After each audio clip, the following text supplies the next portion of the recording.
আরে বান্ধবী কইস না, বাপ মা বেকার একটা পোলার কাছে বিয়ে দিয়া আমার জীবনটাই শেষ করে দিছে। না পারতাছি কাউরে কইতে, না পারতাছি সইতে, আমার জীবনটাই শেষ।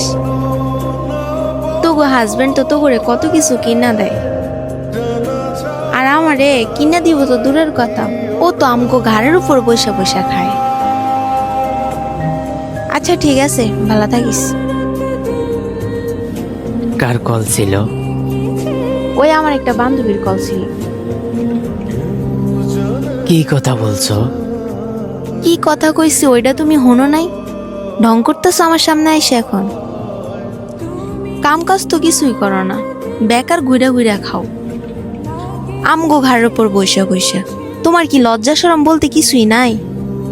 আমার কি কোনো ভুল হয়েছে? তুমি আমার সাথে এমন ভাবে ব্যবহার করতেছো কেন? তোমার মতো বেকার ফোলার লগে আর কেমনে ভালো ব্যবহার দিমু? তোমার কি লজ্জা শরমও আছে যে আমার কথা তোমার গায়ে লাগে? একটা মানুষের সাথে মানুষ সাথে এভাবে ব্যবহার করে না। আর আমি তো তোমার স্বামী, তুমি আমার সাথে যেভাবে ব্যবহার করতেছো। স্বামী? তুমি তো স্বামী হওয়ার যোগ্য না। স্বামী তাকেই বলে যে তার স্ত্রীর সকল শখগুলো পূরণ করতে পারে, তাকে সুখে রাখতে পারে। আর তুমি তো আমার শখ তো দূরের কথা, নিজের ইনকামের টাকা দিয়ে একটা 5 টাকা দামের চকলেটও আনতে পারো নাই। তোমাকে আর কিসের সম্মান করব আমি? ও আচ্ছা, আমি তোমাকে কিছু দিতে পারিনি, সেটা তো তুমি আমাকে একান্তই বলতে পারতা। তবে তুমি আমাকে এত অপমান করে বলার কি দরকার ছিল?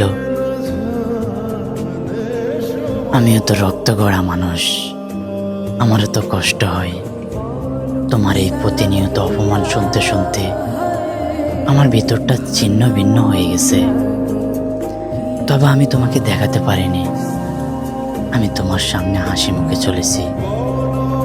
কিন্তু তোমার অপমান দিন দিন এতটাই তীব্র হয়ে যাচ্ছে, আমি আর সইতে পারছি না। তুমি তো আমাকে সবার সামনে ছোট করলে।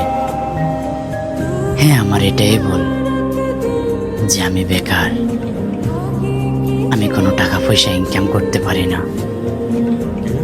কিন্তু আমি তো সারাটা জীবন এমন থাকবো না। আমারও তো স্বপ্ন আছে, আমারও তো ইচ্ছে করে যে আমি তোমাকে অনেক সুখে রাখবো, তোমাকে ভালো কিছু এনে দিই, তোমার স্বপ্নগুলো পূরণ করি। কিন্তু দেখো, ভাগ্যের কি পরিহাস, আমি এখনো কিছু করতে পারিনি, এখনো কিছু করে তোমাকে দেখাতে পারিনি।